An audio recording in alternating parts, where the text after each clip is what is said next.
से press conference का आयोजन हो रहा है। मंत्री प्रताप सिंह खाचरियावास अपनी बात रख रहे हैं। साथियों को उपलब्ध हो, जिससे आप जो आपका सुझाव है ये कि जल्दी मीटिंग करने का, उसके अनुसार आप जल्दी से जल्दी उसका प्रस्तुतिकरण कर सकें। आप खुद जानते हो इस बात को कि राजस्थान में जब भी कैबिनेट की मीटिंग होती है, मुख्य मुद्दा एक ही होता है, राजस्थान की जनता को परेशानी नहीं होनी चाहिए। राजस्थान ऐसा प्रदेश है जहां पर पानी की कमी है, लेकिन पानी की कमी के साथ साथ गर्मी जबरदस्त पड़ती है, और इस गर्मी के समय में सबसे बड़ी चुनौती पानी है। आज सबसे बड़ी चर्चा जो हुई, एजेंडे में जो एजेंडे पास हुए वो तो मैं आपको बता दूंगा, वो चर्चा हुई पेयजल पर। सब अधिकारियों ने अपना फीडबैक दिया, राजस्थान के सारे जिलों की प्रस्तुति हुई।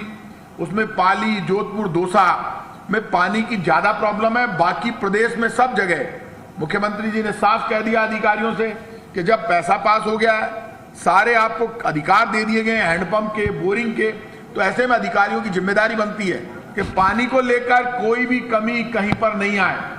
कंटिजेंसी प्लान में खुद चीफ सेक्रेटरी को मुख्यमंत्री जी ने जब कैबिनेट में बात की, डायरेक्शन दिया कि आप चाहे कितने भी टैंकर करने पड़े, टैंकर को लेकर यदि जनता को मना करता है कोई अधिकारी, ऐसे में कलेक्टर्स की जिम्मेदारी बनती है। कैबिनेट की मीटिंग में फैसला हो गया कि कलेक्टर्स मॉनिटरिंग करे, अधिकारी मॉनिटरिंग करे, प्रभारी मंत्री मॉनिटरिंग करेंगे, सब चाक चौबंद रहेंगे, पानी की कोई कमी नहीं आनी चाहिए। पाली में ट्रेन से पानी पहुंच रहा है, जहां भी जरूरत होगी पूरे राजस्थान में चाहे ट्रेन से पानी पहुंचाना पड़े, बोरिंग और हैंडपंप तुरंत किए जाएं, लेकिन पानी की कमी कहीं पर भी नहीं आए। सब जगह पैसे उपलब्ध करा दिए गए। और जल जीवन मिशन को लेकर पूरे देश में प्रॉब्लम आ रही है। प्रॉब्लम इस बात की आ रही है कि रेट बढ़ गई है, टेंडर ठेकेदार काम नहीं कर रहे हैं, उसको लेकर भी रेट्स बढ़ा दी गई है, और जल्दी उस पर भी आपको रिजल्ट आएगा। बिजली का जो संकट आया था, उसमें मुख्यमंत्री ने, कैबिनेट ने आज साफ डिसीजन ले लिया कि अब बिजली का संकट बहुत कम है और 5% की कमी है, लेकिन उसको भी पूरी व्यवस्थाएं कर ली गई है। और कोयले को लेकर भारत सरकार की तरफ से जो दिक्कत आई थी, केंद्र सरकार ने रैक कम किए राजस्थान के, लेकिन इसके बावजूद हमारा राजस्थान का अधिकारी, खुद मुख्यमंत्री मॉनिटरिंग कर रहे हैं। जो रैक कम की गई है, इसमें मैं इतना कह सकता हूं कि भारत सरकार की जिम्मेदारी है। 16 राज्यों में कोयले की कमी आई थी, अकेला राजस्थान नहीं है। बार बार विपक्ष कहता है, बीजेपी के लोग कहते हैं कोयले की कमी के लिए राजस्थान जिम्मेदार है। राजस्थान जिम्मेदार नहीं है कोयले की कमी के लिए, केंद्र सरकार जिम्मेदार है। ऐसे में केंद्र सरकार मॉनिटरिंग करे, और केंद्र सरकार की भूमिका होती है कि सबको कितना कितना कोयला मिलना है, वो तय किया गया।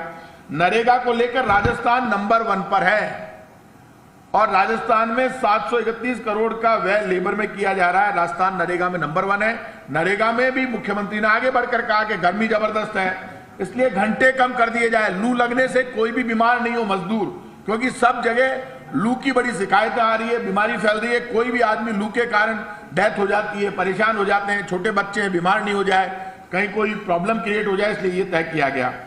अकाल राहत और चारा प्रबंधन, चारे की आपूर्ति को लेकर सारी बात हुई है। गोपालन विभाग को पैसे दे दिए गए हैं, गोपालन विभाग की जिम्मेदारी तय की गई है। चारे को लेकर पूरे राजस्थान में, मैं फिर कह रहा हूं, कोई भी अधिकारी कान खोलकर सुन ले, यदि पुलिस के अधिकारी, ट्रांसपोर्ट डिपार्टमेंट के अधिकारी कोई भी चारे की गाड़ियों को रोकेगा, उनके खिलाफ सख्त कार्रवाई की जाएगी, क्योंकि उनको रोकने का हक नहीं है।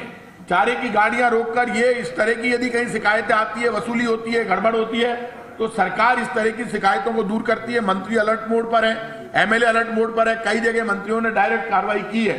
ऐसे में जो भी व्यक्ति चारे की गाड़ियों को बेवजह रोकेगा, उनके खिलाफ सख्त कार्रवाई की जाएगी। और चारे की गाड़ियां रोकने के अलावा ये आप मानते चलिए 1 और 2 जून को बजट इंप्लीमेंटेशन मीटिंग रखी जाएगी। बजट इंप्लीमेंटेशन मीटिंग का मतलब ये 1 और 2 जून, अभी आप बहुत बड़े हो मुद्दों। Implementation meeting, budget implementation meeting अभी जब ये होगी, तो उसमें सारे मंत्रियों को अपने अपने डिपार्टमेंट का पूरा प्रेजेंटेशन देना होगा। उस प्रेजेंटेशन में मंत्री प्रेजेंटेशन देंगे, मुख्यमंत्री ने कहा तैयारी करेंगे, अपने विभाग की प्रस्तुति मंत्री देंगे। खुद चीफ मिनिस्टर अशोक गहलोत जी ने कहा है, और उनका जो शासन सचिव है डिपार्टमेंट का, वो उसमें उनकी मददगार होगा, लेकिन प्रेजेंटेशन मंत्री को देना होगा।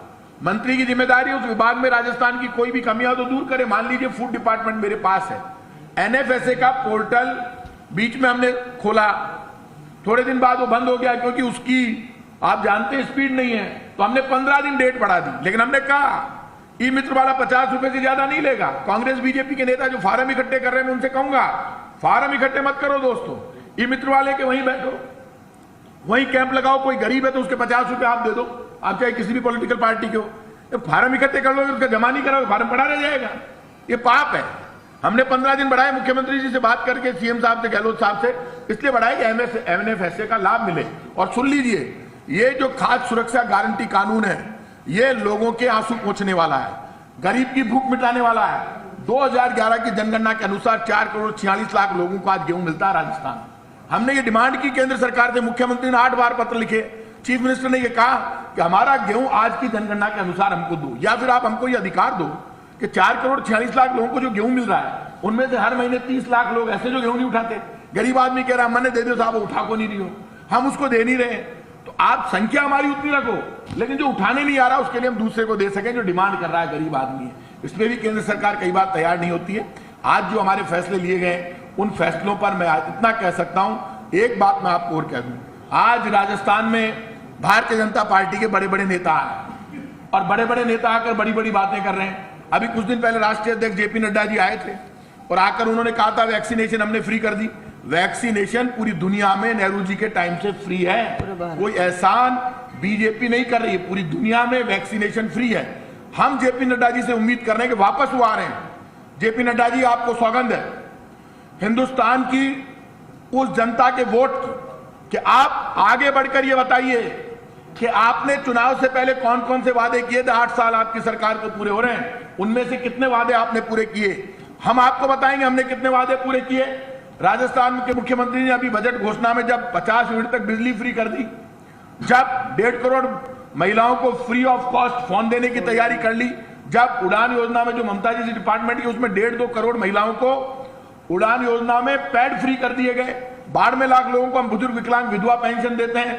हमने बिजली जो फ्री की है 50 यूनिट, उसमें 1,000-1,200 रुपए का आप बिल कम हो गया लोगों का। और ये लोगों ने हाथ खड़े करके बताते हैं किसान को हम 1,000 रुपए सब्सिडी दे रहे हैं हर महीने, उससे उसके 0 बिल हो गया। आप मुझे ये बताइए जेपी नड्डा जी की जिम्मेदारी नहीं है वो केंद्र सरकार के कामों का हिसाब दे, बार बार राजस्थान में आते हैं, आग लगाकर चले जाते हैं। एक ही बात कर रही है बीजेपी, और वो बात कर रही है धर्म की। भाई साहब, मंदिर मस्जिद गिरजाघर गुरुद्वारे में लड़ाई नहीं है, लड़ाई वोट की है। पहली बार ऐसा हुआ है जब बीजेपी के लोग पाप कर रहे हैं। आजादी को सिर्फ 75 वर्ष हुए, आजादी के बाद हम पॉलिटिकल पार्टी में नेता अपनी बड़ी बड़ी बातें कर रहे हैं। ये भारत सतयुग से चल रहा है, सतयुग में तो जरूरत ही नहीं थी। उसके बाद त्रेता में भगवान राम आए और भगवान राम ने राम राज्य की स्थापना की, पूरी दुनिया में, पूरी दुनिया के मालिक कहलाए। और द्वापर में भगवान कृष्ण आए, उनकी लीला पूरी दुनिया ने देखी। अब ये कलयुग चल रहा है, इस कलयुग में तो महान हो गए लोग। जब जब बीजेपी सत्ता में आती है, सरकार में आती है, तो अचानक हिंदू धर्म खतरे में आ जाता है। और कांग्रेस का जब सरकार होती है तो हिंदू खतरे में नहीं होते। मैं हिंदू हूं, मेरे से बड़ा हिंदू कौन होगा, हम अपने आप को राम का वंशज मानते हैं। तो बीजेपी ये बता दे कि जो भारत है वो तो सतयुग से चल रहा है और भगवान राम तो पूरे ब्रह्मांड के मालिक हैं। तो आप ये जो बंटवारे की राजनीति करके लोगों की रोटी छीन रहे हो, महंगाई के मुद्दे पर लोगों को खून के आंसू रोने के लिए मजबूर कर रहे हो। आपके बड़े बड़े नेता आ रहे हैं तो आप जवाब दे दो महंगाई पर, बेरोजगारी पर, और धर्म के नाम पर आप जो दंगे फसाद की राजनीति कर रहे हो। बीजेपी के लोगों को सुन लो, जल्दीबाजी कर दी, 1.5 साल चुनाव के बाकी है, 1.5 साल से ज्यादा। बीजेपी यदि यही राजनीति दंगे फसाद की 6 महीने पहले चालू करती तो लोग नहीं समझ पाते। लोगों के समझ में आ गई कि सिलेंडर 1,000 पार है, पेट्रोल डीजल पर 27 लाख करोड़ रुपए बीजेपी ने कमा लिए, जनता की जेब काट ली, खाने पीने की हर चीज महंगी हो गई। इनसे ध्यान हटाने के लिए बीजेपी ने यह पूरा एजेंडा तैयार किया। इस एजेंडे से सावधान होना है। राजस्थान की सरकार गुड गवर्नेंस की, राम राज्य की, मर्यादा की बात करती है। वो काम हम कर रहे हैं, उस काम में कोई कमी नहीं रखेंगे। आज जो हमारे फैसले लिए गए वो फैसले ममता जी आपको पूरे बताएगी। ये फर्स्ट 4.5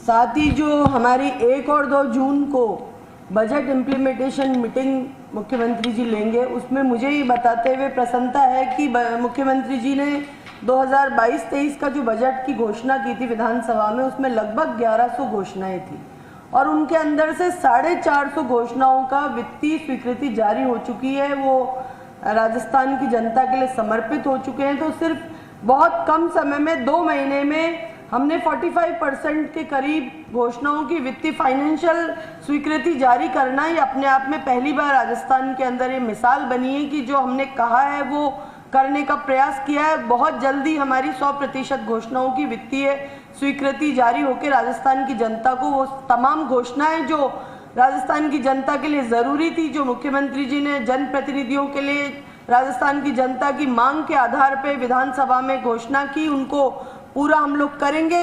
पहली बार ये 2 दिन का हमारा कैबिनेट का मंथन जो होगा वो मुझे लगता है कि एक बहुत अच्छा निर्णय मुख्यमंत्री जी ने किया है कि मंत्री स्वयं बैठ के सारे अपने विभागों की चर्चा करके और 2 दिन तक बजट के ऊपर क्या हमने किया, क्या नहीं किया, क्या और करना चाहिए, इन तमाम चीज़ों के ऊपर खुला चर्चा हम लोग करेंगे राजस्थान की जनता के लिए। आज हमने मुख्य फैसले जो लिए हैं वो शारीरिक शिक्षा अध्यापक पद योग्यता में शामिल होंगे CPD एवं DPS एड एवं BPEd। इन सूचना सहायक प्रोग्रामर के लिए बड़े पदोन्नति के अवसर।